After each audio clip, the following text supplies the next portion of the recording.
서울중앙지방법원의 엄숙한 법정안, 6살 소년 김민준이 떨리는 발걸음으로 들어섰다. 그의 작은 어깨는 법정의 차가운 공기와 어른들의 날카로운 시선에 움츠러들었지만 그의 눈빛만은 흔들림이 없었다. 오늘 민준은 더 이상 단순한 아이가 아니었다.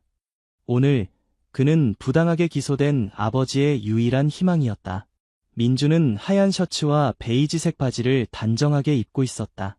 어머니 박소연은 아침 일찍 일어나 아들의 옷을 다림질했다. 마치 온 세상에 이것이 평범한 날이 아니라고, 민준이 놀러 온 것이 아니라 싸우러 왔다고 말하는 듯했다. 싸움이라고 해도 폭력적인 것이 아닌 진실을 위한 싸움이었다. 피고인석에는 김민준의 아버지 김정우가 앉아 있었다. 그의 얼굴은 피로와 근심으로 가득했지만 아들을 바라보는 눈빛만은 여전히 따스했다. 김정우는 성실한 노동자였고 누구에게도 해를 끼친 적이 없었다. 그러나 지금 그는 자신도 상상하지 못했던 강도 혐의로 법정에 서 있었다. 그에게는 유능한 변호사를 고용할 돈도, 사람들의 신뢰를 얻을 만한 사회적 지위도 없었다. 판사석에는 중년의 여성 판사 이수진이 앉아 있었다. 그녀는 법정에서 증인으로 나서는 아이들을 여러 번 봐왔지만 민준의 눈빛에서 무언가 다른 것을 느꼈다. 솔직함과 숨길 수 없는 아픔이 그곳에 있었다. 이수진 판사는 눈을 가늘게 뜨고 민준에게 증언대로 나오라는 신호를 보냈다. 민준은 천천히 다가갔다. 작은 손으로 단단히 증언대를 붙잡았다. 그의 다리는 긴장으로 떨리고 있었다. 법정 안은 소름 끼칠 정도로 조용했고 모든 시선이 그에게 집중되었다. 이름이 뭐니? 판사의 목소리가 평소보다 부드럽게 울려 퍼졌다. 김민준입니다. 소년의 목소리는 약간 떨렸지만 또렷했다. 오늘 여기 왜 왔는지 알고 있니? 민준은 고개를 끄덕였고 그의 눈빛은 결연했다. 진실을 말하러 왔어요. 아빠를 구하러 왔어요. 뒤에서 몇몇 사람들이 수군거리기 시작했다. 아버지를 위해 증언하는 어린아이라니 누가 그 말을 믿겠어? 검사는 민준을 보며 가벼운 미소를 지었다. 마치 어린아이의 유치한 공연을 기다리는 듯했다. 하지만 민준은 물러서지 않았다. 민준은 깊게 숨을 들이마셨다. 눈가에 눈물이 맺혔지만 그의 눈빛은 확고했다. 우리 아빠는 나쁜 사람이 아니에요. 아빠는 잘못한 게 없어요. 그냥 다른 사람을 도와주려고 했을 뿐이에요. 판사는 고개를 기울여 생각하는 듯한 표정을 지었다. 더 자세히 말해줄 수 있니? 민준은 침을 삼키고 판사를 똑바로 쳐다보았다. 아빠는 아침부터 밤까지 일하시고 누구한테도 나쁜 짓 한 적 없어요. 그날도 그냥 넘어진 아주머니를 도와주려고 했는데 누가 아빠가 도둑이라고 소리쳤어요. 사람들은 아빠 말은 듣지도 않고 그냥 아빠의 작업복만 보고 나쁜 사람이라고 했어요. 법정은 다시 침묵에 빠졌다. 그 단순한 말들은 법정의 무감각한 분위기를 꿰뚫는 일격이었다. 몇몇 사람들은 고개를 숙였고 다른 사람들은 민준을 보지 않으려 했다. 그가 말한 진실은 너무나 명백했지만 이 사회가 때로는 증거 없이 선입견만으로 누군가를 판단한다는 사실을 인정하기 어려웠다. 판사는 민준을 내려다보았다. 그녀의 마음속에 이상한 감정이 일어나기 시작했다. 법조계에서 수많은 사건과 증언을 보아왔지만 오늘 이 어린아이의 몇 마디가 그녀로 하여금 이 법체계가 정말 공정한지 의문을 품게 했다. 만약 우리 아빠가 부자였다면 그래도 체포됐을까요? 민준이 갑자기 물었다. 그의 까만 눈이 판사를 똑바로 쳐다보았다. 그 질문은 어두운 하늘을 가르는 번개처럼 울려 퍼졌다. 판사는 침묵했다. 검사는 고개를 돌렸고 변호인은 손을 꽉 쥐었다. 법정에 있던 사람들은 모두 고개를 숙였다. 아무도 말할 수 없었다. 이 아이는 그들이 생각했던 것처럼 순진하지 않았다. 그는 이미 오래전부터 이 세상의 불공정을 보아왔고 오늘 그의 진심으로 그들이 인정하기 두려워했던 것을 말했다. 민준은 여전히 그곳에 서 있었다. 그의 눈은 빛났지만 확고했다. 그냥 궁금해서 물어봤어요. 아빠가 돈이 많았다면 이렇게 대우받았을까요? 법정의 분위기는 침묵에 잠겼다.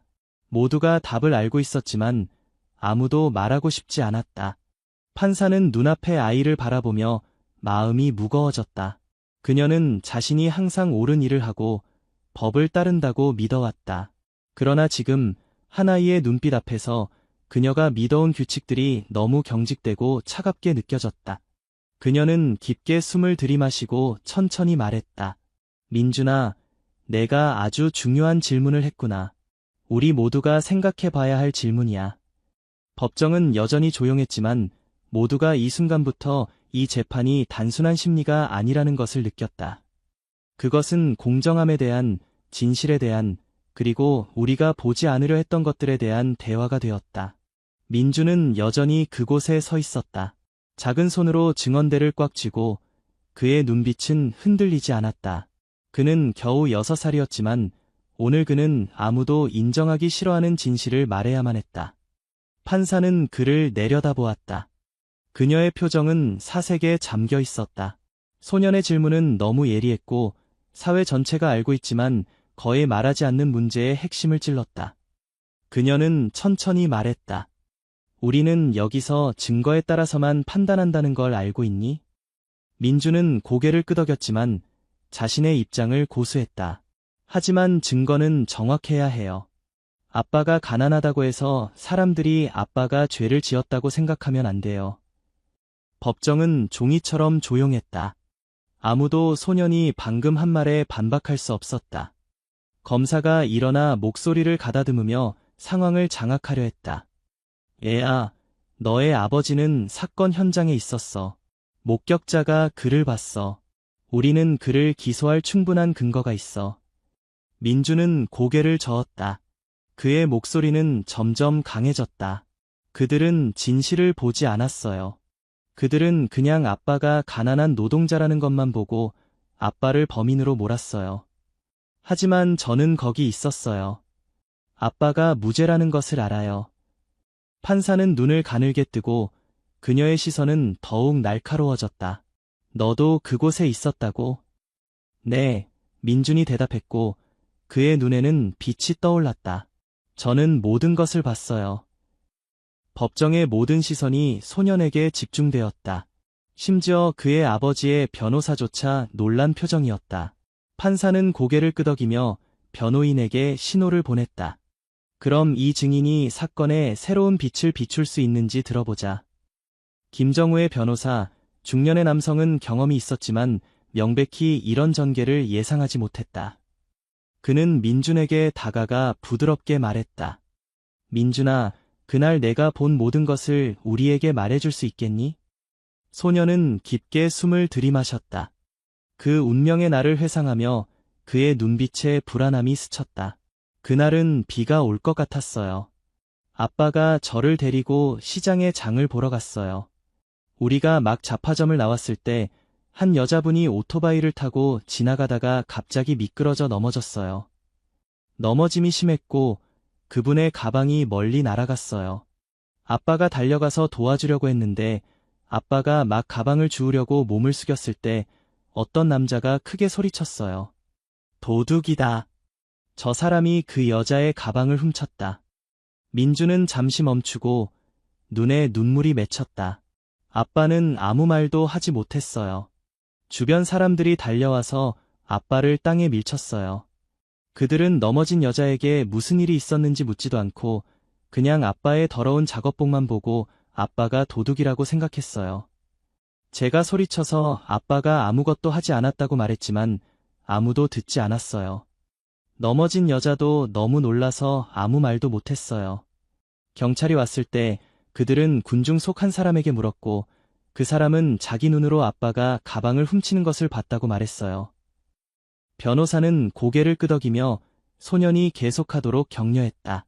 하지만 사실은 그렇지 않았어요. 민주는 주먹을 꽉 쥐었다. 아빠는 그냥 그 여자를 도와주려고 했을 뿐이에요. 법정의 분위기는 더욱 무거워졌다. 아무도 한마디도 할 수 없었다. 소년의 이야기는 너무 분명했다. 복잡한 내용이나 화려한 언어가 없었지만 진실의 무게를 담고 있었다. 판사는 검사를 향해 돌아섰다. 이 증인은 사건의 전개를 바꿀 수 있겠군요. 넘어진 여성의 증언을 다시 검토하고 싶습니다. 검사는 반박할 수 없었다. 그는 분명히 불만족스러웠지만 고개를 끄덕였다. 변호인은 빠르게 말했다. 재판장님, 이 어린 증인의 증언에 따르면 명백한 오해가 있었던 것 같습니다. 우리는 사건을 확인하기 위해 그 여성을 소환할 것을 요청합니다. 판사는 고개를 끄덕였다. 그렇다면 오늘 재판은 여기서 중단하겠습니다. 그 여성을 데려와 다시 증언을 듣도록 하겠습니다.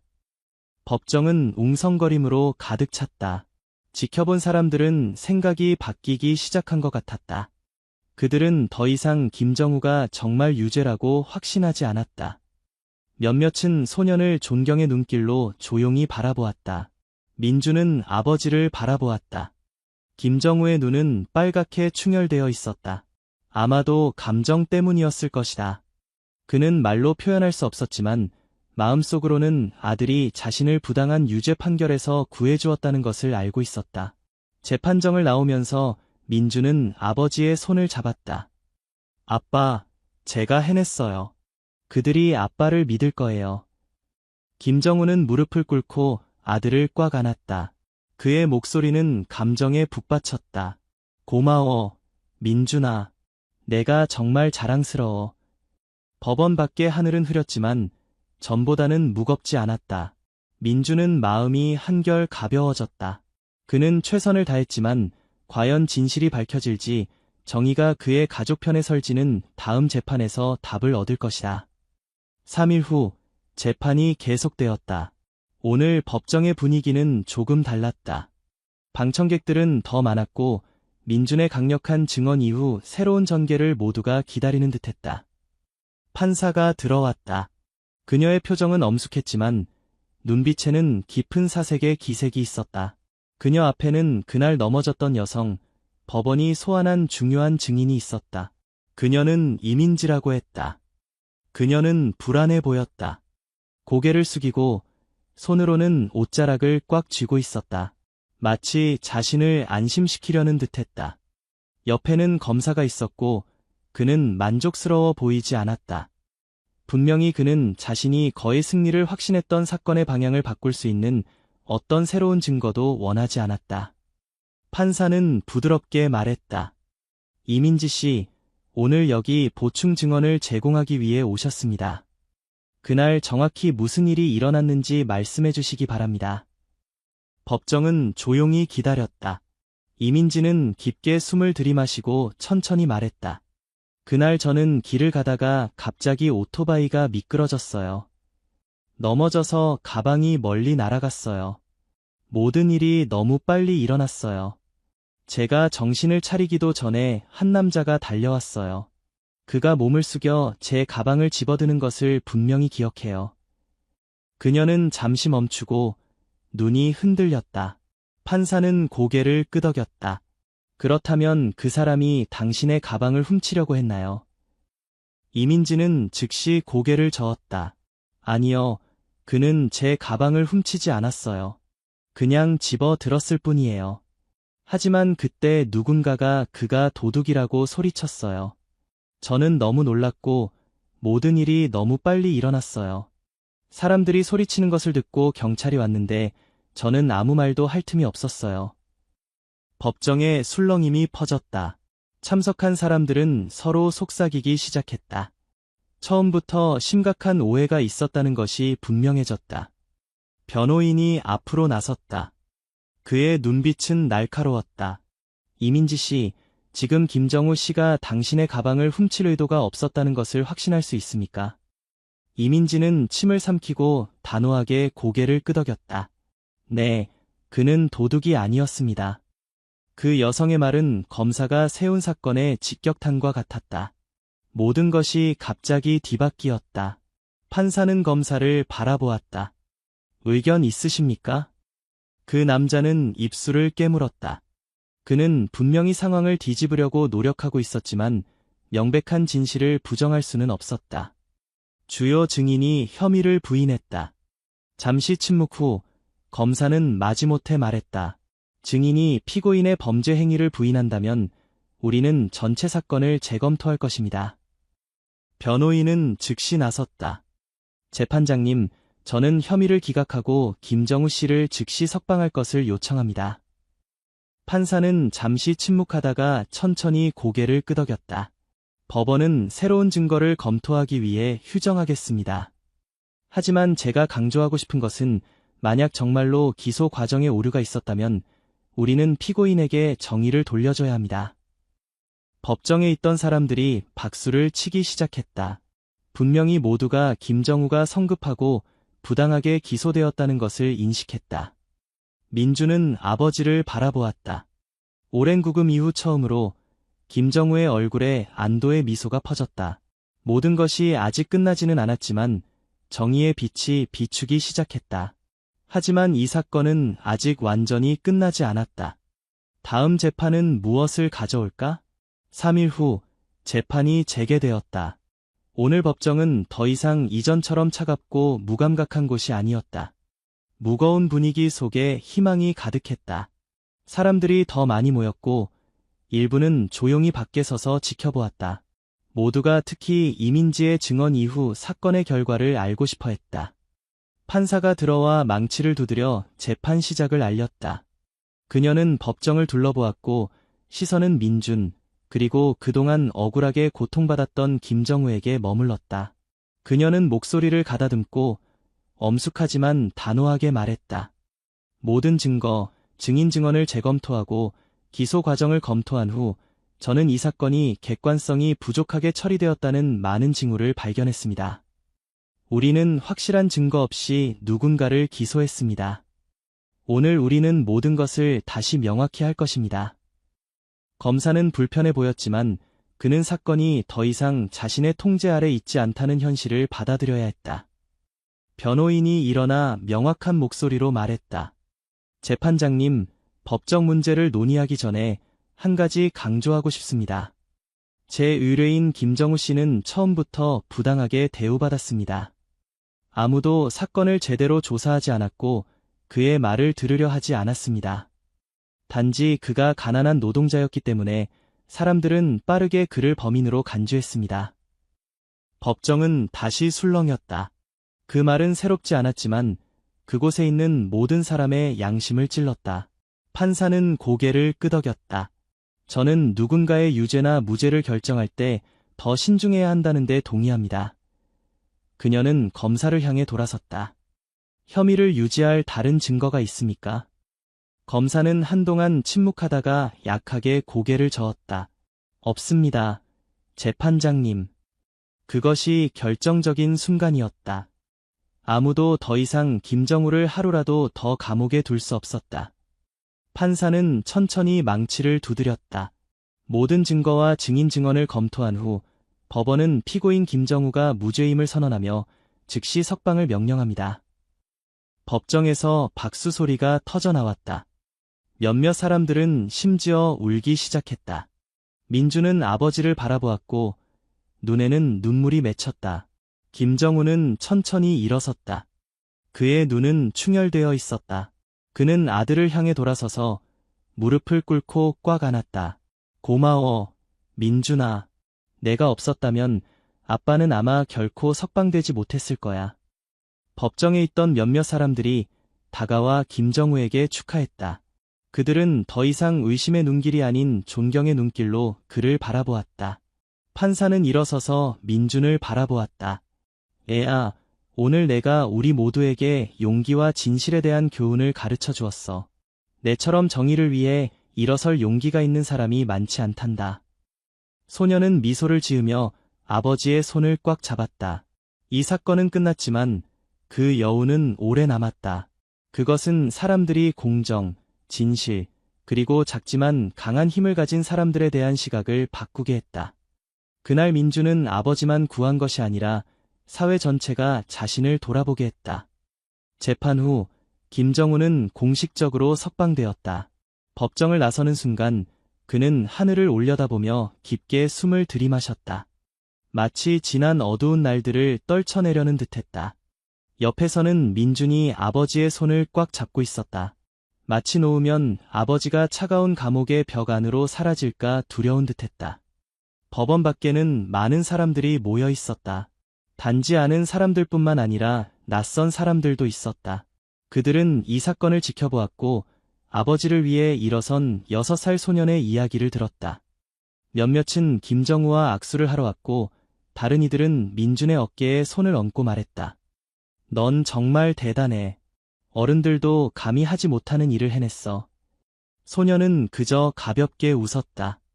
그는 자신이 영웅이라고 생각하지 않았다. 그는 단지 옳은 일을 했을 뿐이다. 하지만 아마도 때로는 옳은 일을 하는 것이 가장 어려운 일일 것이다.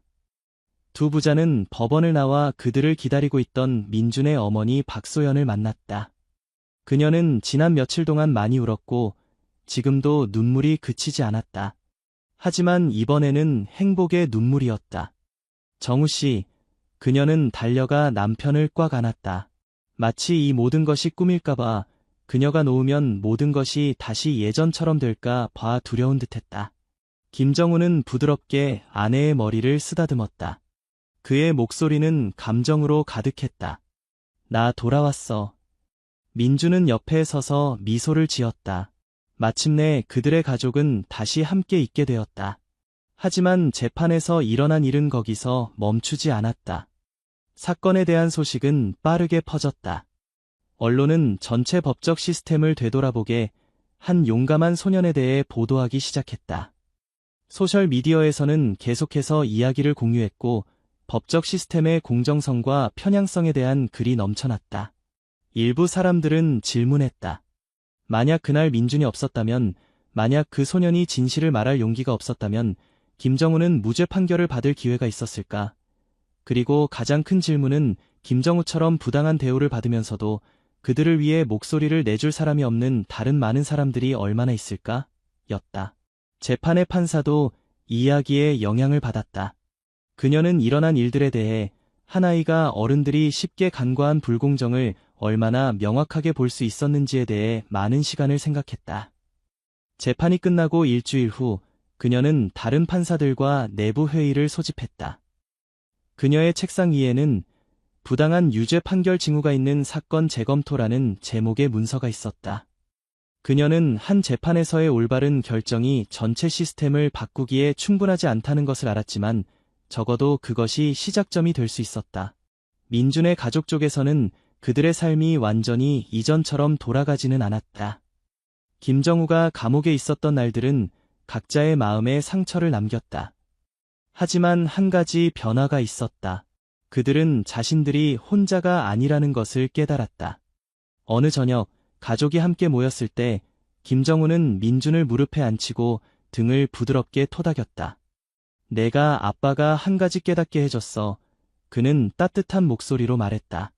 나이가 많다고 해서 꼭 더 현명한 것은 아니야. 때로는 아이의 순수한 마음이 진실을 더 잘 볼 수 있단다.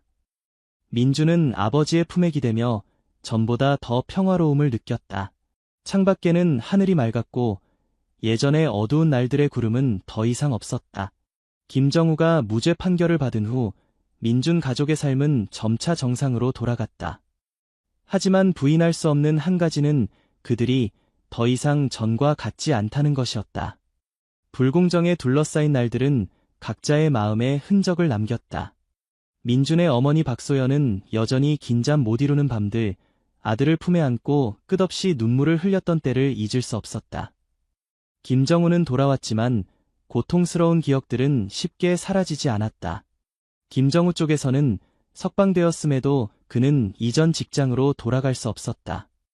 그가 일하던 공장의 사장은 그가 무죄임을 알면서도 전과자였던 사람을 고용하고 싶어 하지 않았다. 난 문제를 원하지 않아, 정우 씨. 그가 일자리를 다시 청했을 때 사장은 말했다. 당신이 무죄 판결을 받았다 해도 우리 공장의 평판은 이런 일에 연루될 수 없어. 김정우는 그저 침묵했고 가볍게 고개를 끄덕인 뒤 떠났다. 그는 누구도 비난하지 않았지만 마음속에는 표현하기 어려운 슬픔이 있었다. 민주는 그것을 알아챘다. 소녀는 아무 말도 하지 않고 그저 조용히 아버지를 관찰했다. 그리고 어느 날 그는 갑자기 물었다. 아빠, 더 이상 다른 사람을 위해 일하고 싶지 않아요. 김정우는 아들의 질문에 약간 놀랐다. 무슨 뜻이니?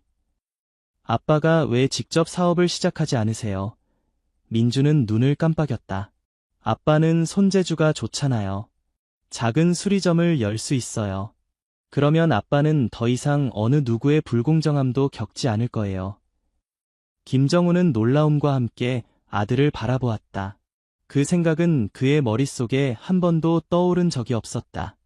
그는 평생 남을 위해 일했고 자신이 직접 일자리를 만들 수 있다고 생각해 본 적이 없었다. 하지만 민준의 말은 그에게 씨앗을 심었다.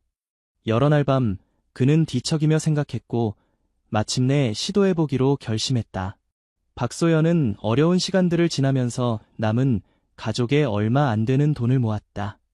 가족의 이야기를 듣고 난 후 몇몇 지인들도 작은 도움을 보탰다. 그 돈으로 김정우는 집 근처 시장에 작은 공간을 임대하고 간단한 오토바이 수리점을 세웠다. 처음에는 손님이 많지 않았다. 사람들은 여전히 조심스러웠고 의심스러운 눈길로 그를 바라보았다. 하지만 조금씩 자신의 손과 헌신으로 김정우는 주변 사람들의 신뢰를 되찾기 시작했다. 어느 날 한 중년 남성이 고장난 오토바이를 끌고 가게에 왔다. 그는 김정우를 한참 바라보다가 마침내 머뭇거리며 말했다. 정우 씨, 당신 이야기를 신문에서 봤어요. 정말 당신에게 불공정했다고 생각합니다. 김정우는 손을 멈추고 남자를 바라보았다. 그는 어떻게 대답해야 할지 몰랐다. 남자는 가볍게 웃었다. 어쨌든 저는 오토바이 수리가 필요해요. 한번 봐주시겠어요? 그것은 작은 순간이었지만 큰 의미를 가졌다. 그날 이후로 김정우는 점점 더 많은 손님을 받기 시작했다. 한때 의심했던 사람들도 다시 신뢰하기 시작했다. 그리고 곧 그 작은 오토바이 수리점은 단순히 수리하는 곳이 아니라 사회에서 잊혀진 사람들이 모이는 장소가 되었다. 가난한 노동자들, 불공정을 겪었지만 여전히 옳은 것에 대한 믿음을 잃지 않은 사람들이 모였다. 민주는 매일 가게에 와서 아버지를 도왔다. 소녀는 아버지가 일하는 모습, 더 이상 누구에게도 멸시받지 않는 모습을 볼 때마다 자부심을 느꼈다. 어느 저녁, 온 가족이 함께 식사를 하고 있을 때 박소연이 문득 민준에게 물었다. 민준아, 내가 재판에서 증언한 것을 후회한 적 있니? 소녀는 잠시 멈췄다가 강하게 고개를 저었다. 아니요, 엄마. 다시 선택할 수 있다면 저는 여전히 같은 일을 할 거예요. 박소연은 미소를 지으며 아들의 머리를 쓰다듬었다. 엄마는 내가 정말 자랑스러워. 김정우는 아내와 아들을 사랑스러운 눈길로 바라보았다. 그렇다. 그들의 삶은 바뀌었지만 가장 중요한 것은 그들이 여전히 함께 있다는 것이었다. 그리고 때로는 그것만으로도 충분했다. 시간이 흘러 김정우의 작은 수리점은 시장에서 친숙한 장소가 되었다. 사람들은 오토바이를 수리하러 오기도 했지만 때로는 그저 대화하러 힘든 하루 일과 후 쉴 곳을 찾아 들르기도 했다. 어느 날 민준이 가게를 열심히 청소하고 있을 때 예상치 못한 손님이 들어왔다. 깔끔한 정장을 입은 단정한 남자였다. 그는 가게를 둘러본 후에야 말을 꺼냈다. 정우 씨, 저를 기억하십니까? 김정우는 고개를 들고 잠시 놀랐다. 그는 재판에서 그를 변호했던 변호사였다. 물론 기억합니다. 김정우는 서둘러 도구를 내려놓고 다가갔다. 아직 제대로 감사 인사도 못 드렸네요. 변호사는 가볍게 웃었다. 전 그저 제 책임을 다했을 뿐입니다. 하지만 오늘 제가 여기 온 것은 과거 일 때문이 아니라 제안 때문입니다. 김정우는 눈썹을 치켜 올렸다. 제안이요. 변호사는 고개를 끄덕이고 의자에 앉았다. 저는 당신의 사건을 단순히 일 때문이 아니라 정말로 그런 경우에 관심이 있어서 지켜봤습니다. 당신의 사건이 해결된 후 저와 몇몇 동료들은 비슷한 부당한 유죄 판결 징후가 있는 다른 사건들을 조사하기 시작했습니다. 민주는 옆에 서서 눈을 깜빡이지 않고 열심히 들었다. 우리는 당신과 같은 상황에 처한 사람들이 많다는 것을 깨달았습니다. 변호사는 계속했다. 좋은 변호사를 고용할 여유가 없고 자신을 변호할 목소리가 없는 가난한 사람들. 그리고 그것이 저로 하여금 무언가를 하고 싶게 만들었습니다. 김정우는 고개를 끄덕이며 조용히 생각에 잠겼다. 저는 당신을 우리의 프로그램에 초대하고 싶습니다. 변호사가 말했다. 법적 어려움에 처한 사람들을 돕는 프로그램입니다. 당신은 변호사가 아닐 수 있지만 당신의 이야기, 당신의 경험은 당신과 같은 상황에 있는 사람들을 도울 수 있습니다. 김정우는 놀랐다. 그는 자신이 겪은 고통을 통해 다른 사람을 도울 수 있다고 생각해 본 적이 없었다. 하지만 되돌아보니 그는 밖에 있는 많은 사람들이 그만큼 운이 좋지 않다는 것을 이해했다. 그들에게는 민준처럼 진실을 말할 용기 있는 아들이 없었다. 잠시 침묵 후 김정우는 부드럽게 미소를 지었다. 제가 어떻게 도울 수 있을지 모르겠지만 만약 제가 겪은 것과 같은 불공정을 다른 사람들이 겪지 않도록 무언가를 할 수 있다면 기꺼이 시도해 보겠습니다. 변호사는 만족스럽게 고개를 끄덕였다. 좋습니다. 당신이 나눔 세션에 참여하여 약자들이 자신을 보호하는 방법을 알 수 있도록 도울 수 있게 준비하겠습니다. 민주는 반짝이는 눈으로 아버지를 바라보았다. 소녀는 모든 일이 있은 후 아버지가 단지 명예를 회복한 것이 아니라 다른 사람들을 도울 수도 있게 되었다는 것을 믿을 수 없었다. 그날 저녁 집 앞 현관에서 부자가 함께 앉아 있을 때 민주는 문득 물었다. 아빠, 이 모든 일을 겪은 것을 후회해요. 김정우는 잠시 생각하다가 고개를 저었다. 아니, 아들아. 아빠는 결코 그런 날들을 다시 겪고 싶지 않지만 내 덕분에 많은 것을 깨달았단다. 그는 아들에게 돌아서서 소년의 어깨에 손을 얹고 말했다. 그리고 내 덕분에 아빠는 정의의 진정한 의미를 찾았어. 민주는 아버지의 어깨에 머리를 기대고 마음이 따뜻해지는 것을 느꼈다. 그들은 한때 모든 것을 잃었지만 이제 그들은 단지 자신들의 정의를 되찾은 것이 아니라 다른 사람들이 진실의 빛을 찾도록 돕고 있었다. 그리고 그것이 가장 큰 승리였다. 그 사건으로부터 1년 후 김정우의 작은 수리점은 번창했다. 그의 정직함과 근면한 작업으로 인해 그는 마을에서 존경받는 인물이 되었다. 민주는 학교에서 더 이상 죄수의 아들이 아니라 용감한 진실의 수호자로 알려졌다. 하지만 가장 큰 변화는 김정우 자신에게 있었다. 그는 더 이상 자신을 사회의 피해자로 보지 않았다. 대신 그는 변화의 대리인이 되었다. 변호사와 함께 시작한 프로그램을 통해 그는 법적 시스템으로 인해 억울하게 고통받는 다른 가족들을 만났다. 그들을 만날 때마다 그는 민준이 그에게 보여준 것과 같은 용기를 그들에게 불어넣으려고 노력했다. 그리고 민준은 신진다오 개를 얻었다. 그는 그 개를 진실이라고 이름 지었다. 왜냐하면 진실은 항상 그를 자유롭게 했기 때문이었다. 진실이라는 개는 민준이 어디를 가든 따라다녔으며 마치 자신이 소년의 보호자인 것처럼 행동했다. 때로는 밤에 민준은 여전히 그날의 기억으로 악몽을 꾸기도 했다. 아버지가 체포되는 모습, 법정의 차가운 눈길, 진실을 말하라는 압박감. 그런 밤이면 진실이는 언제나 그의 침대 옆에 있었고 부드럽게 그의 손을 핥아 안심시켰다. 도시 다른 쪽에서는 이수진 판사가 자신의 사무실에서 마지막 문서에 서명하고 있었다. 그것은 김정우의 사건과 비슷한 20개의 사건을 재검토하라는 명령이었다. 그녀의 펜이 마지막 이름 위를 스쳤을 때 그녀는 창밖을 바라보며 미소를 지었다. 때로는 가장 작은 목소리가 가장 큰 변화를 가져온다. 그녀는 스스로에게 말했다. 그리고 서울의 번화한 거리 건너편에서는 한 작은 소년이 한 걸음 한 걸음 아버지의 손을 잡고 걸었다. 그의 이름은 김민준이었고 그는 정의가 무엇인지 세상에 가르쳐 주었다. 소년은 아버지를 꽉 안았다. 눈물이 흘러내렸지만 그것은 행복의 눈물이었다. 저는 그냥 진실을 말했을 뿐이에요.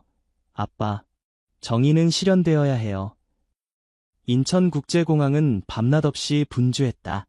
사람들이 수화물을 끌며 줄을 서고 공항 직원들은 깔끔한 유니폼을 입고 분주히 움직였다. 확성기에서는 출발 비행기 안내방송이 끊임없이 흘러나왔다. 이런 일상적인 혼잡함 속에서 한 날카로운 짖음 소리가 공항의 평온함을 깨뜨렸다. 사람들이 놀라서 소리가 난 방향으로 고개를 돌렸다. 보안 검색대에서 불과 10m 떨어진 곳에 한 진도견이 서 있었다.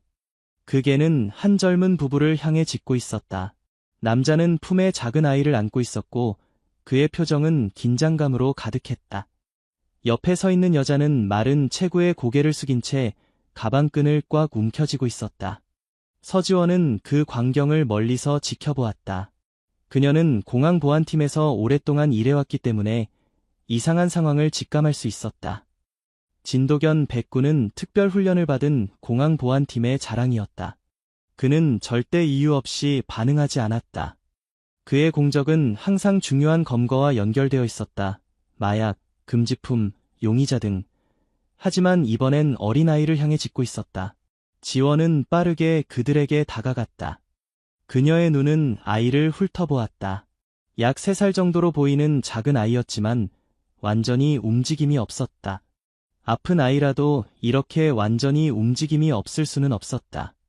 창백한 피부, 색이 없는 입술, 그리고 생기 없이 늘어진 몸. 이런 상황에서 부모의 반응은 많은 것을 말해준다. 그녀는 그들 앞에 멈춰섰다. 남자는 반사적으로 뒤로 물러났다가 그것이 너무 의심스러운 행동임을 깨닫고 바로 멈췄다. 여자는 살짝 떨더니 고개를 더 숙였다.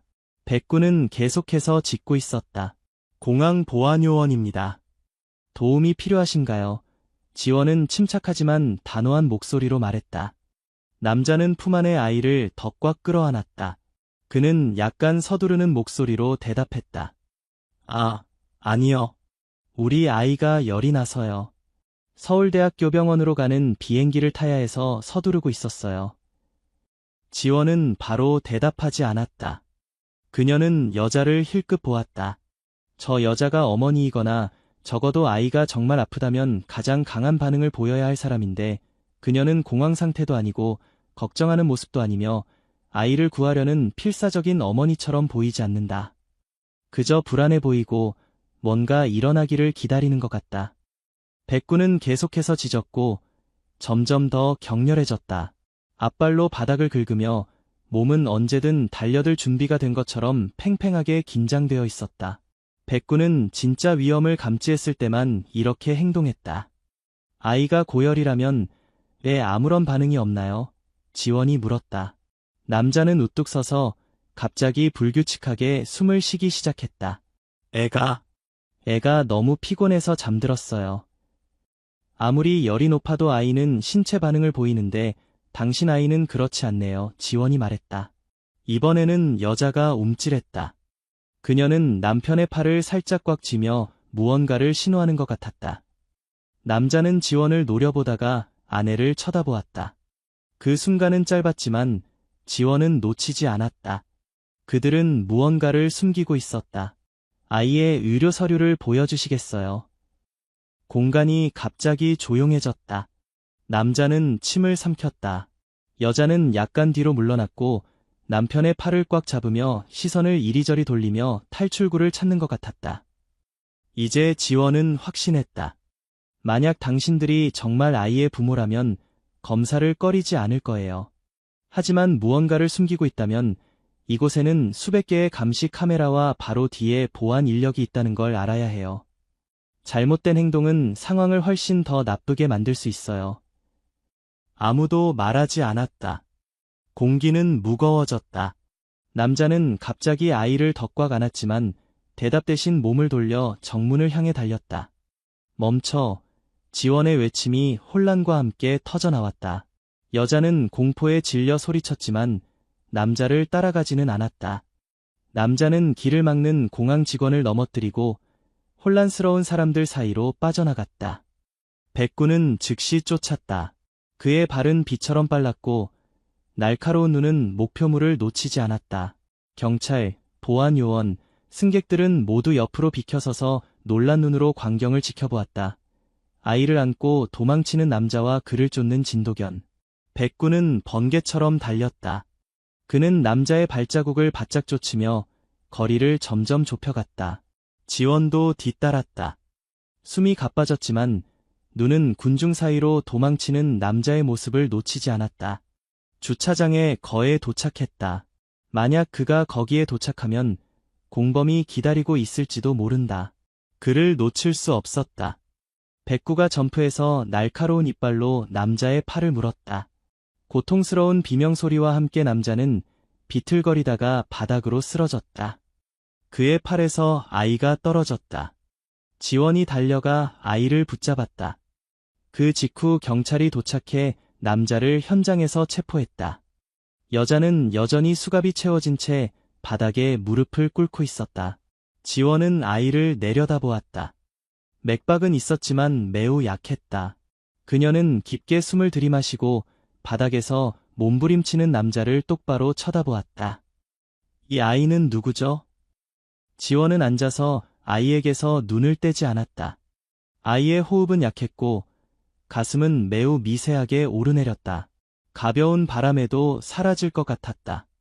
외부 상처는 없었지만 비정상적으로 창백한 피부, 파랗게 변한 입술, 그리고 그녀가 살짝 흔들어도 반응이 없는 몸. 옆에는 수갑이 채워진 남자가 있었다. 고통으로 창백해진 얼굴, 백구에게 물린 팔을 꽉 잡고 있었다. 여자는 여전히 바닥에 무릎을 꿇고 있었고 머리를 숙인 채 두 손은 등 뒤로 묶여 있었다. 그녀는 떨고 있었고 눈은 붉게 충혈되어 있었다. 입술은 움직였지만 아무 말도 나오지 않았다. 지원은 주변에 서 있는 보안 요원들을 올려다보았다. 그중 한 명이 아이의 서류를 들고 있었다. 그녀는 손을 내밀어 받아들었고 여권에 굵게 인쇄된 글자들을 빠르게 훑어보았다. 아이의 이름은 부부의 신원과 일치하지 않았다. 그들이 친부모라는 증거는 없었다. 그녀는 여자의 두려움으로 가득 찬 눈을 만났다. 두 사람 사이에 침묵의 순간이 흘렀다. 이 아이는 당신의 자녀가 아니죠. 지원이 남자를 가리키며 말했다. 남자는 입술을 깨물고 고개를 숙였지만 아무 말도 하지 않았다. 누가 이 아이를 당신에게 주었어요? 대답이 없었다. 지원은 여자에게로 돌아섰다. 여자는 질문을 들었을 때 손가락을 꽉 쥐며 약간 떨었다. 저는 몰라요. 그녀가 말했다. 진실을 감추기엔 너무 약한 대답이었다. 모른다면 왜 도망쳤어요? 여자는 고개를 들었다. 공포에 질린 눈으로 남자를 바라보았지만 그는 여전히 침묵을 지켰다. 다시 묻겠습니다. 이 아이는 누구죠? 이번에 여자는 더 이상 참을 수 없었다. 눈물이 뺨을 타고 흘렀고 목소리는 부서졌다. 제발 도와주세요. 우리에겐 선택권이 없었어요. 지원은 눈을 좁혔다. 이 말들이 무슨 의미였을까? 선택권이 없었다고요? 누가 당신들을 강요했죠? 여자는 고개를 숙였다. 말해야 할 것과 비밀로 해야 할 것 사이에서 갈등하는 것처럼 이를 꽉 물었다. 하지만 그녀가 대답하기 전에 멀리 주차장에서 폭발음이 들렸다. 모두가 놀랐다. 먼 거리 불빛 속에서 검은 연기가 피어올랐다. 승객들의 비명소리가 혼란스럽게 울려 퍼졌다. 지원은 즉시 일어섰다. 그녀는 남자를 보았는데 그는 폭발 방향을 몰래 쳐다보고 있었다.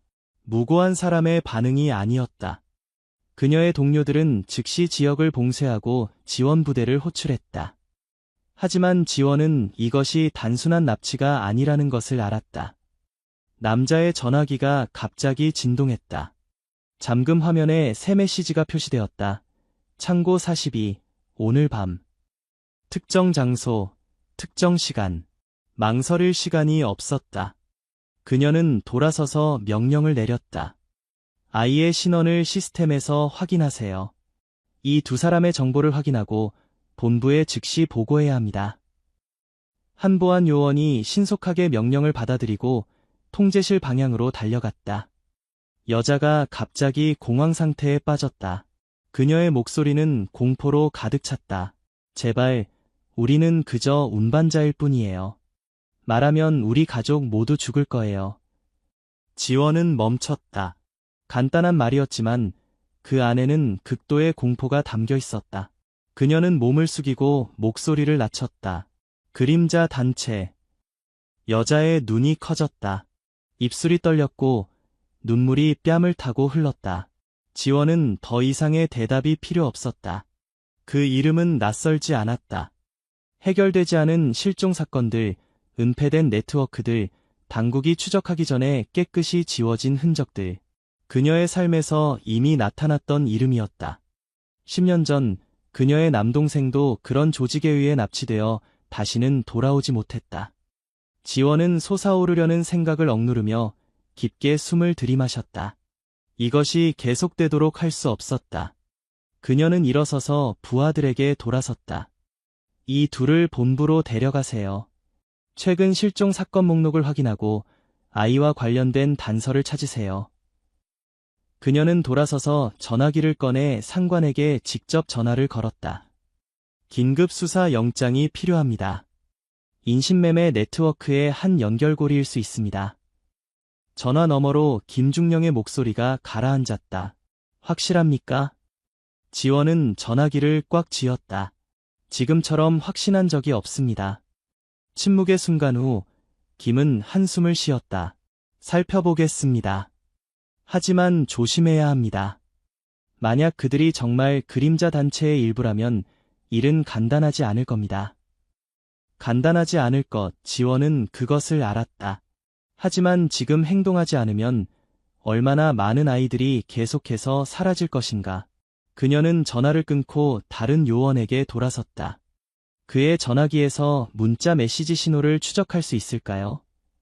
가능하지만 전문가들이 암호화했을 수 있습니다. 시도해보세요. 창고 42가 정확히 어디에 있는지 알아야 합니다. 그녀의 머릿속에서 모든 것이 연결되기 시작했다. 실종된 아이, 운반자, 그림자 속의 조직, 그리고 오늘 밤의 창고. 김의 경고가 그녀의 마음속에 울렸다. 모든 것이 간단하지 않을 것이다. 하지만 지원은 이미 너무 멀리 와버렸고 돌아갈 수 없었다.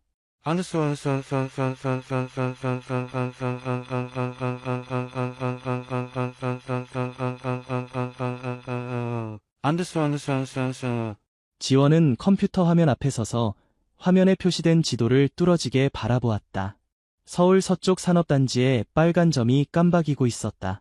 창고 42호 사업자 등록 목록에는 특별한 것이 없었다. 평범한 수출입 회사, 불법 활동의 징후가 없었다. 하지만 네트워크 정찰 데이터는 다른 이야기를 했다. 2년 동안 실제 거래가 없었다. 유령 회사, 이장. 지원의 직감은 그들이 거기 있다고 말했다. 하지만 공식 명령 없이 장소를 급습하는 것은 불가능했다. 김은 그녀에게 기다리라고 했지만 그녀는 기다리면 아이들이 영원히 사라질 수 있다는 것을 알았다. 그녀는 감시실을 떠나 공항특수부대가 집결한 곳으로 빠르게 걸어갔다. 지금 그녀가 신뢰할 수 있는 유일한 사람들이었다. 우리는 창고 42호로 가야 합니다. 즉시 특수부대 지휘관 정우가 그녀를 돌아보았다. 명령이 있습니까? 아직 없지만 그들이 우리보다 먼저 움직이면 흔적을 잃게 될 겁니다.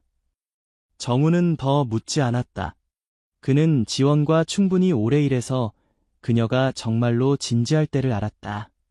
지금 가죠. 팀은 신속하게 움직였다. 사이렌 없이, 경보 없이, 단지 어둠 속의 급한 발걸음만. 20분 후 그들은 창고 앞에 도착했다. 녹슨 철제 지붕의 오래된 건물, 굳게 닫힌 금속문, 황색 가로등 빛이 콘크리트 바닥에 긴 그림자를 만들었다. 경비원도 없고 활동의 흔적도 없었다.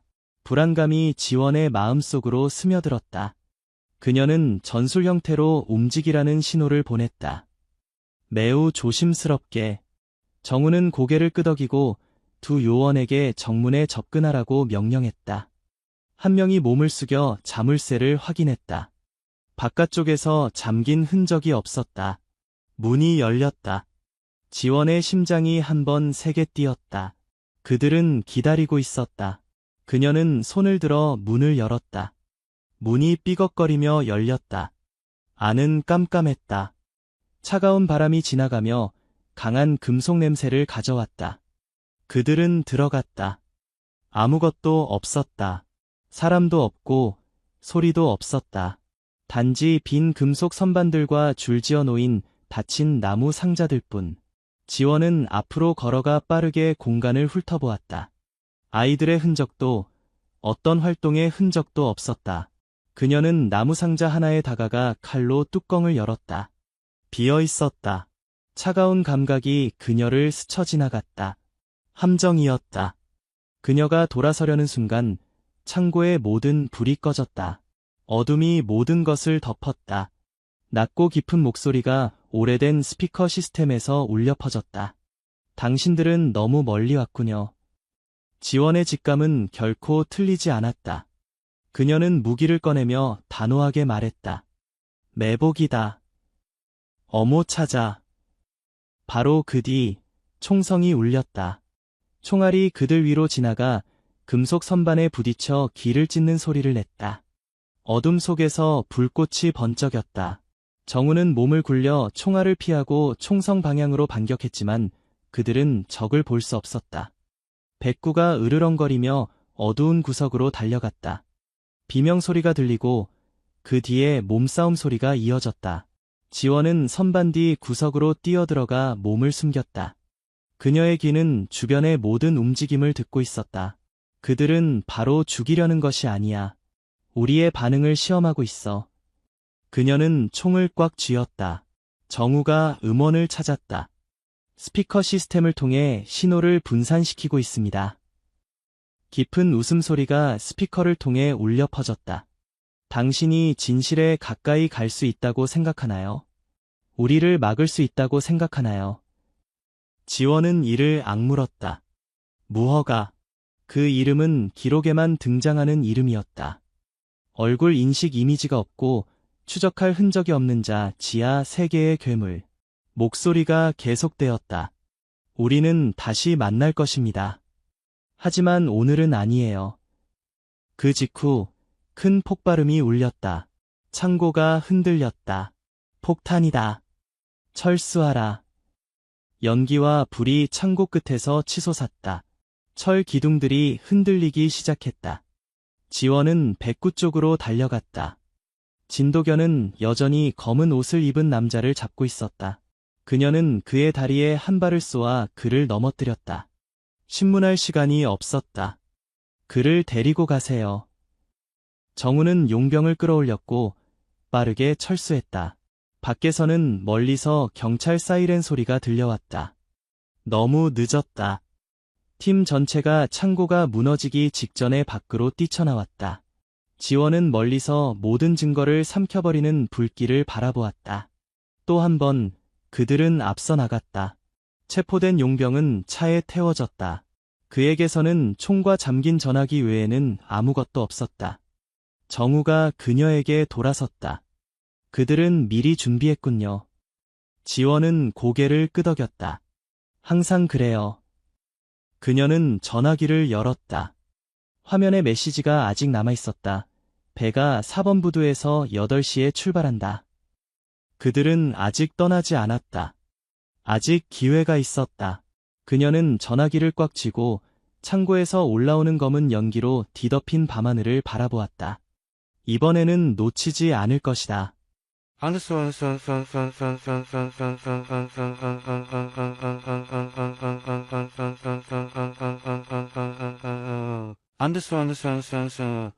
지원은 공항수사실로 빠르게 들어갔다. 용병이 의자에 단단히 묶여 있었다. 작은 방에는 금속 테이블, 몇 개의 의자, 그리고 감시 모니터만 있었다. 천장의 형광등이 밝게 빛나며 차가운 금속 테이블에 반사되었다. 정우가 옆에 서 있었다. 팔짱을 끼고 시선은 묶인 남자에게서 떠나지 않았다. 그 남자는 검은 옷을 입고 있었고 총알이 관통한 팔에는 여전히 피가 묻어 있었다. 고통스러워 보였지만 그는 침묵을 지켰고 불안할 정도로 차분한 눈빛을 유지했다. 지원은 그의 맞은편에 앉아 그의 전화기를 열었다. 잠금 화면에는 여전히 마지막 메시지가 표시되어 있었다. 배가 4번 부두에서 8시에 출발한다. 어떤 배야? 그녀가 물었다. 대답이 없었다. 누가 이 메시지를 보냈어? 아무런 반응도 없었다. 정우는 혀를 차며 고개를 저었다. 그는 아무 말도 하지 않을 겁니다. 이런 종류의 사람들은 죽어도 조직을 배신하지 않아요. 지원은 전화기를 테이블에 내려놓고 시선을 그에게서 떼지 않았다. 그렇다면 내가 말하지 그림자 단체, 인신매매, 생물학적 실험. 너는 그 시스템의 한 부분일 뿐이야. 명령을 내리는 사람이 아니라 그저 소모품에 불과하다고 짐작해. 하지만 내가 기록을 뒤져보면 너와 실종 사건들을 연결할 방법을 반드시 찾을 거야. 그가 비웃었다. 경찰들이 무엇을 할 수 있겠어? 지원은 눈을 깜빡이지 않았다. 내가 생각하는 것보다 훨씬 많아. 그녀는 전화기를 가볍게 두드렸다. 너희들은 마지막 화물을 운송하고 있어. 내 추측이 맞다면 그건 마약도 아니고 무기도 아니야. 아이들이지. 그의 입가에서 미소가 서서히 사라졌다. 지원은 앞으로 몸을 기울이고 목소리를 낮췄다. 너는 그들이 널 구할 거라고 생각해? 내가 널 밖으로 내보내면 난 너 같은 놈들을 많이 봤어. 가치가 있을 때는 보호하지만 잡히면 처리해버려. 그는 고개를 돌렸지만 그의 눈빛 속 불안감은 숨길 수 없었다. 정우가 지원을 힐끗 보았다. 시간만 낭비하고 있어요. 그는 말하지 않을 겁니다. 지원은 그것을 알았다. 그녀는 일어서서 문을 열고 밖의 직원에게 신호를 보냈다. 그를 본부로 데려가세요. 내 명령 없이는 아무도 그에게 접근하지 못하게 하세요. 그가 고개를 들었고 그의 눈빛에 잠시 당황함이 스쳤다. 나를 가두는 것으로 끝났다고 생각해? 지원은 가볍게 웃었다. 아니, 하지만 내가 여기 있는 한 나에게는 아직 패가 있어. 그녀는 문을 쾅 닫고 그를 그곳에 남겨두었다. 정우가 복도에서 그녀를 따라잡았다. 이제 어떻게 할 겁니까? 지원은 깊이 숨을 들이마시고 본부로 돌아갔다. 김중령과 얘기해야겠어.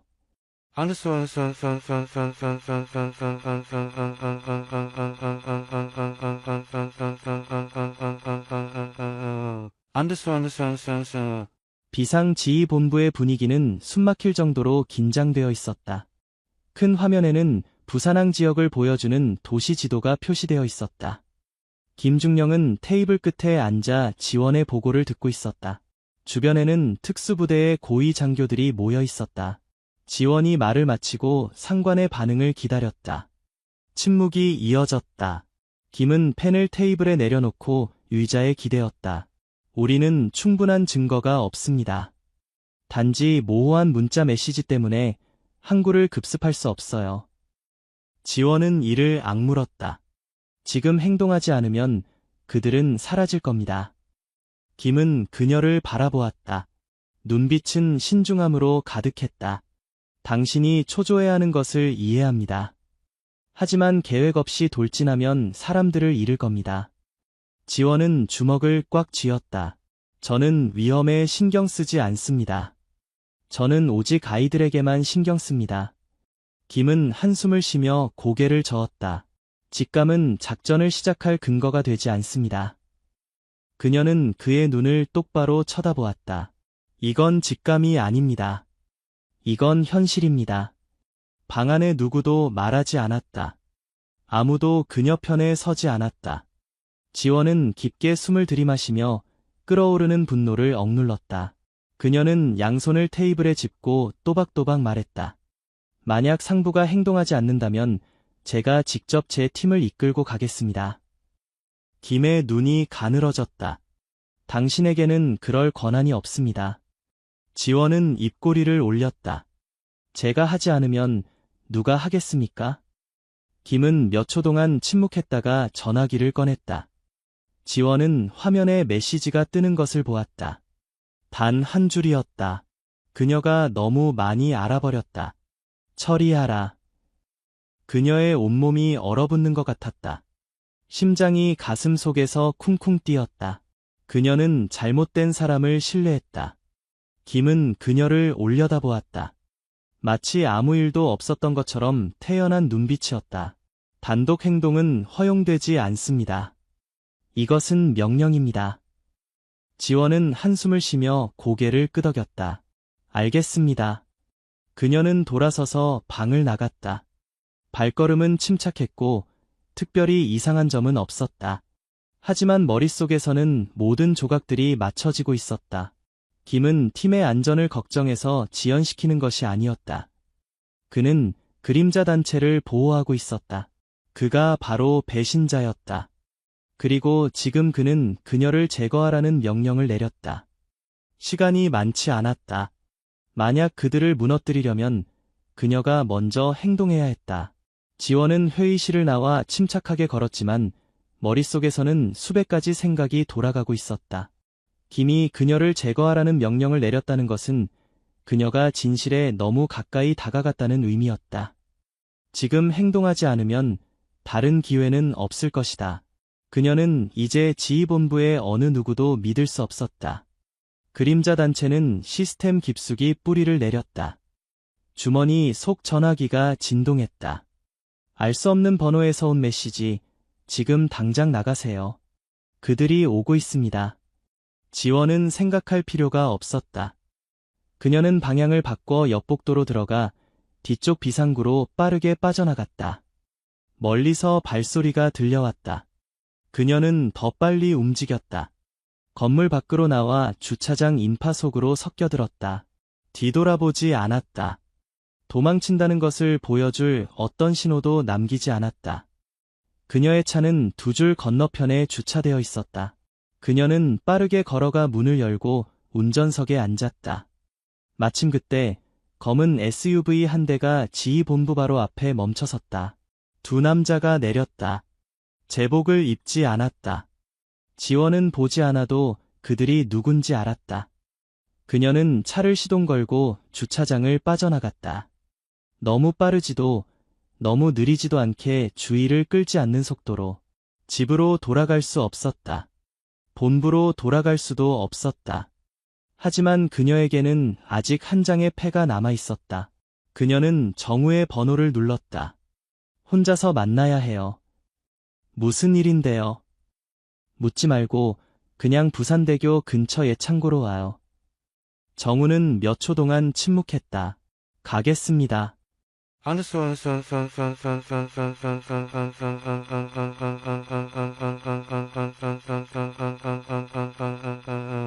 안데스 30분 후 지원은 부산대교 근처에 버려진 창고에 서 있었다. 이전 사건에서 집결지로 사용했던 곳이었다. 누구도 감시하지 않을 만큼 은밀한 장소였다. 정우의 차가 빈 주차장으로 미끄러져 들어왔다. 그는 내려서 아무것도 묻지 않고 의심스러운 눈빛으로 그녀를 바라볼 뿐이었다. 무슨 일이 있나요? 지원은 전화기를 테이블에 던졌다. 김의 메시지가 여전히 화면에 있었다. 정우는 몸을 숙여 읽었다. 얼굴이 어두워졌다. 제기랄. 믿을 수 없군요. 이제 본부에서 아무도 믿을 수 없어요. 내가 거기 한순간이라도 더 있었다면 입막음 당했을 거예요. 정우는 책상에 기대어 팔짱을 끼고 빠르게 생각했다. 만약 김이 배신자라면 우리는 공식 경로를 이용할 수 없어요. 맞아요. 그리고 시간이 없어요. 화물은 4시간에서 8시간 내에 항구를 떠날 겁니다. 무엇을 하실 건가요? 지원은 그의 눈을 똑바로 바라보았다. 내가 믿을 수 있는 사람들로 구성된 팀이 필요해요. 정우는 그녀를 오랫동안 바라보다가 고개를 끄덕였다. 사람들을 부르겠습니다. 하지만 우리는 작은 그룹으로만 갈 수 있습니다. 소란을 피울 수 없어요. 그것으로 충분해요. 계획이 있으신가요? 있을 거예요. 하지만 먼저 정확히 어떤 배가 항구를 떠날 것인지 알아내야 합니다. 정우는 전화기를 꺼내 번호를 눌렀다. 항구에 내부 사람이 있어요. 제가 처리하겠습니다. 지원은 고개를 끄덕였다. 그리고 한 가지 더, 나에게 경고 메시지를 보낸 사람이 누군지 알아내야 해요. 정우가 그녀를 흘겨보았다. 내부에 누군가가 당신을 돕고 있다고 생각하나요? 시스템 내부 사람만이 김이 나를 죽이라는 명령을 내렸다는 것을 알 수 있었을 거예요. 정우는 한숨을 쉬었다. 내부 첩자. 위험한 게임이군요. 그녀는 입술을 깨물었다. 다른 선택이 없어요.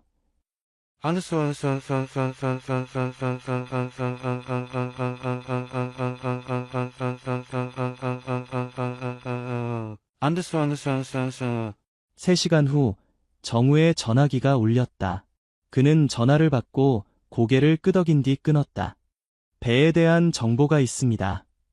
내일 밤 11시에 부산항 7번 부두에 정박합니다. 지원은 깊게 숨을 들이마셨다. 그리고 화물은 9시에 선적됩니다. 침묵이 흘렀다. 2시간, 그들이 사라지기 전에 행동할 시간이 2시간밖에 없어요. 그들 중 얼마나 많이 있을까요? 아직 확실하지 않지만 그런 큰 화물이라면 적어도 20명 이상은 있을 겁니다. 작은 팀이 직접 대면하기에는 너무 많았다. 지원은 전화기에 있는 항구 지도를 보면서 생각했다. 우리는 급습하지 않을 거예요. 정우가 눈썹을 치켜 올렸다. 다른 방법이 있나요? 우리는 내부에서 그들의 계획을 무너뜨릴 거예요. 지원은 팀을 3그룹으로 나누었다. 1팀은 항구의 보안 통제 구역에 침투하여 시스템의 정보를 변경해 배의 출발을 지연시킬 것이다.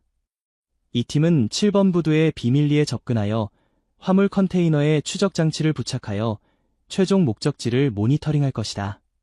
3팀, 지원과 정우는 직접 접근하여 화물이 배에 실리기 전에 아이들을 구출할 방법을 찾을 것이다.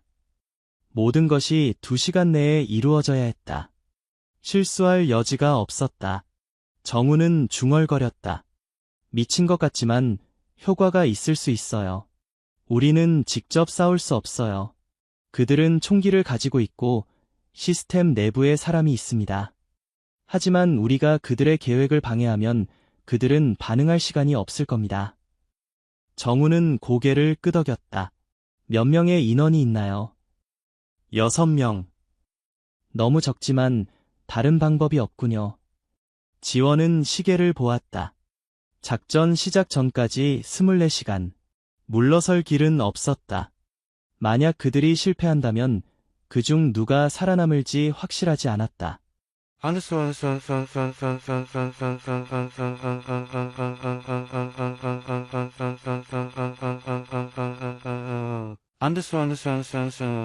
밤이 부산항에 내려앉았다. 컨테이너들이 쌓여 거대한 철제벽을 이루며 시야를 가로막았다. 높은 투광 조명이 콘크리트 바닥을 밝혔고 희미한 노란빛이 고요한 물 위로 길게 뻗어 있었다. 항구 안에서는 무거운 트럭들이 움직이고 높은 크레인들이 철제팔을 뻗어 세계 지하의 비밀을 담은 컨테이너들을 들어올릴 준비를 하고 있었다. 모든 것이 평범한 밤처럼 보였지만 지원은 이것이 평범한 밤이 아니라는 것을 알았다. 그녀는 컨테이너 더미 뒤 은폐된 위치에서 몸을 바짝 붙였다. 7번 부두에 정박한 화물선을 주시하고 있었다. 이 위치에서 그녀는 부두 근처에 서 있는 무장한 1단의 사람들을 볼 수 있었다. 그들은 눈에 띄지 않게 무장했지만 부두 바로 옆에 3대의 트럭이 정차되어 있어 화물을 운송할 준비가 되어 있었다. 그녀는 무전기를 눌렀다. 목소리를 낮추어 상황을 보고했다. 정우의 목소리가 즉시 들려왔다. 1팀이 위치해 있습니다. 항구 통제 시스템이 조정되었습니다. 배는 30분 더 지연될 겁니다. 좋아요. 30분은 많지 않았지만 그들이 필요한 전부였다. 바로 뒤이어 이 팀 책임자의 목소리가 들려왔다. 추적 장치가 3개의 컨테이너에 설치되었습니다. 오늘 밤 아이들을 구출하지 못하더라도 최소한 그들을 추적할 수 있을 겁니다. 지원은 고개를 끄덕였다. 아무도 볼 수 없다는 것을 알면서도 3팀 준비 완료. 한 트럭이 무리에게 가까이 멈췄다. 그들 중 한 명이 다가가 트럭 문을 열었다. 희미한 항구 불빛 속에서 지원은 트럭 안에 있는 작은 아이들의 실루엣을 볼 수 있었다. 그녀의 심장이 쿵 하고 뛰었다. 그들은 아직 살아 있었다. 하지만 시간이 많지 않았다. 그녀는 깊게 숨을 들이마시고 다시 무전기를 눌렀다. 행동 개시. 정우는 나머지 두 팀원에게 신호를 보냈다. 팀 전체가 컨테이너 사이로 몸을 낮게 유지하며 조용히 부두로 접근했다. 그들은 아직 발견되지 않았다. 지원은 가장 가까이 있는 남자를 겨냥했다. 빠르게 행동해야 했다. 그들이 반응할 시간을 주어서는 안 됐다. 그녀는 신호를 보냈다. 즉시 일련의 소리가 들렸다. 퍽, 퍽, 소음기의 짧고 날카로운 소리. 두 명의 남자가 소리 지를 틈도 없이 쓰러졌다. 나머지는 놀라서 돌아섰고 총을 뽑았지만 이미 늦었다. 정우가 뒤에서 뛰어나와 한 명의 목덜미를 총 개머리판으로 세게 쳤다. 그 남자는 의식을 잃고 쓰러졌다. 다른 한 명은 막 총을 들어올리려던 참이었지만 최에게 바닥으로 내동댕이 쳐졌다. 그들은 무슨 일이 일어나고 있는지 이해할 시간도 없었다. 트럭 옆에 있던 3명만 남았다. 그중 한 명이 소리쳤다. 침입자다. 즉시 총성이 울렸다. 총알이 그들의 머리 위로 날아가 화물 컨테이너에 부딪혔다. 제기랄, 경보를 울렸어요. 멀리서 달려오는 발소리가 들렸다. 지원군이었다. 시간이 얼마 남지 않았다. 지원은 정우를 향해 트럭에 접근하라는 신호를 보냈다. 정우는 고개를 끄덕이고 그들을 저지하기 위해 총을 쏘기 시작했다. 지원은 몸을 낮게 유지하며 빈 공간을 가로질러 트럭 뒤로 빠르게 접근했다. 그녀는 뒷문을 열었다. 안에서는 아이들이 공포에 질린 눈으로 움츠러들어 있었다. 마른 몸, 약 7살로 보이는 한 소녀가 그녀를 똑바로 쳐다보았다. 눈은 크게 뜨여 있고 공포로 가득 차 있었다. 두려워하지 마. 우리는 너희를 구하러 왔어. 안심시킬 시간이 없었다. 그녀는 손을 뻗어 한 아이를 들어올렸다. 정우가 바로 뒤에 나타나 아이를 받아 재킷으로 감쌌다. 나머지 아이들도 차례로 내려왔다. 그들은 아직 무슨 일이 일어나고 있는지 이해하지 못했다. 그들은 누군가 구하러 올 거라는 믿음을 잃은 채 어둠 속에서 너무 오래 살아왔다. 하지만 마지막 아이가 나오자마자 뒤에서 소리가 들렸다. 멈춰. 총구가 지원의 머리를 겨누고 있었다.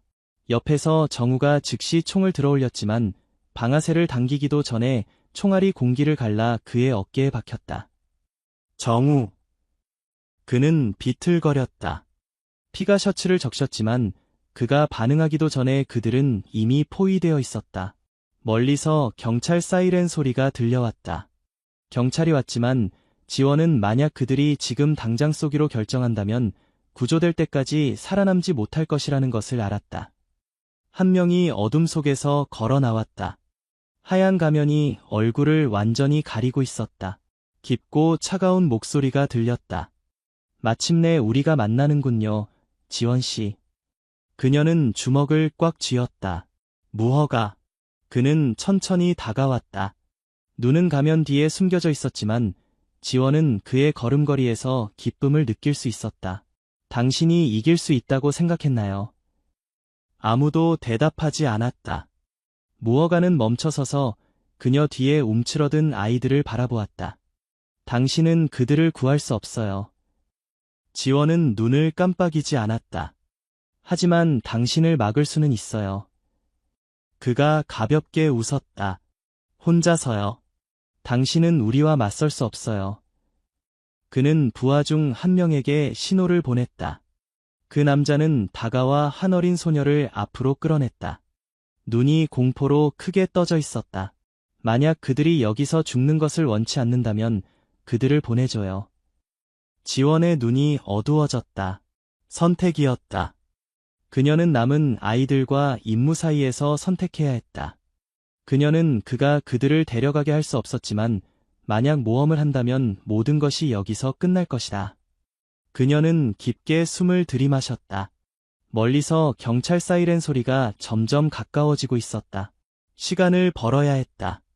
혼자 왔다고 생각하세요. 무허가의 눈이 가늘어졌다. 그녀는 코웃음을 쳤다. 경찰이 오고 있어요. 만약 탈출하고 싶다면 지금 떠나야 해요. 침묵의 순간이 흘렀다. 그리고 그가 가볍게 웃었다. 꽤 잘했군요, 지원 씨. 그는 부하들에게 신호를 보냈다. 그들은 물러나기 시작했다. 한 명이 앞으로 연막탄을 던졌다. 하얀 연기가 퍼지면서 시야를 가렸다. 지원은 앞으로 달려갔지만 이미 늦었다. 연기가 겉었을 때 그들은 사라졌다. 남은 아이들은 경찰의 품 안에서 여전히 떨고 있었다.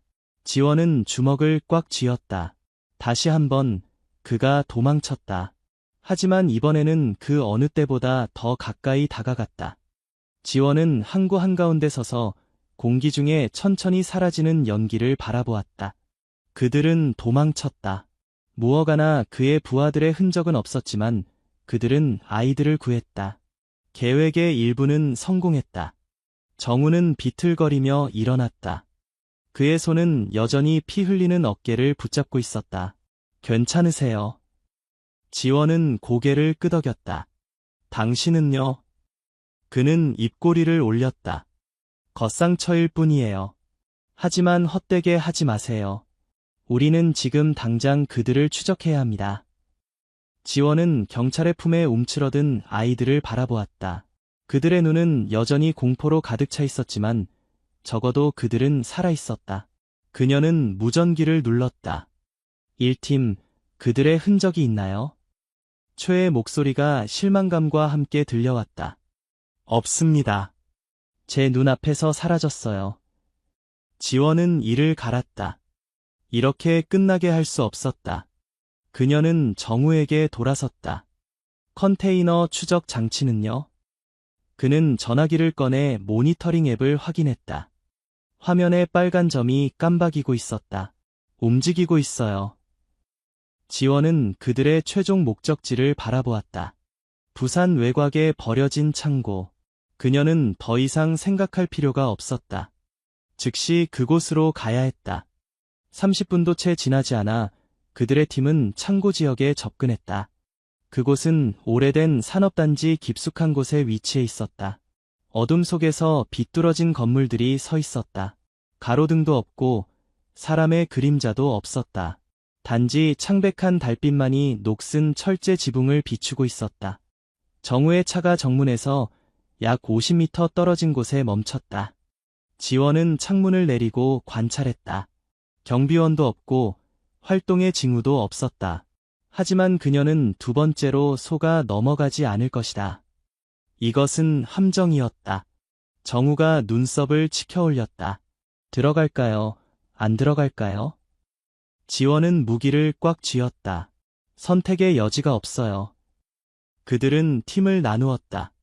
정우와 다른 두 명은 정문으로 접근했고 지원과 최는 측면으로 돌아갔다.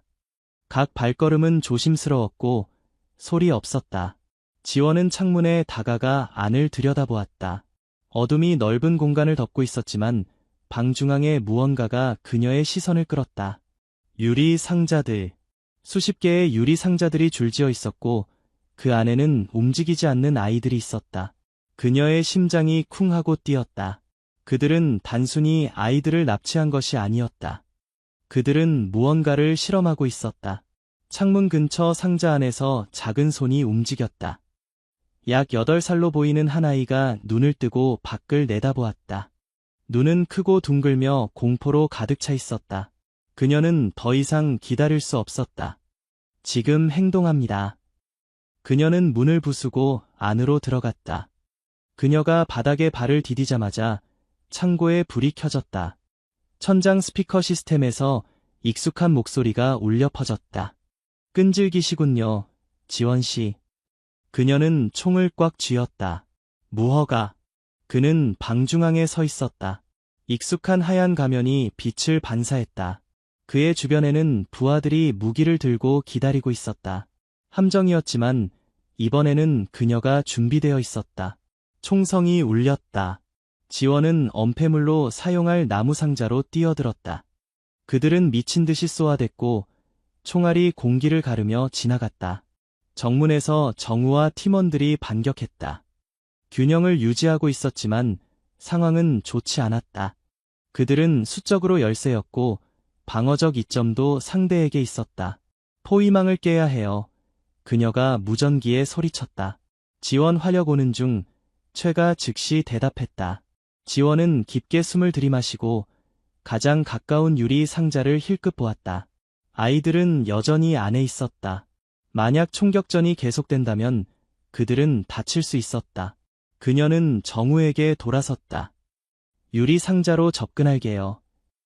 그는 고개를 끄덕이고 그녀에게 공간을 만들어주기 위해 연속 사격을 시작했다.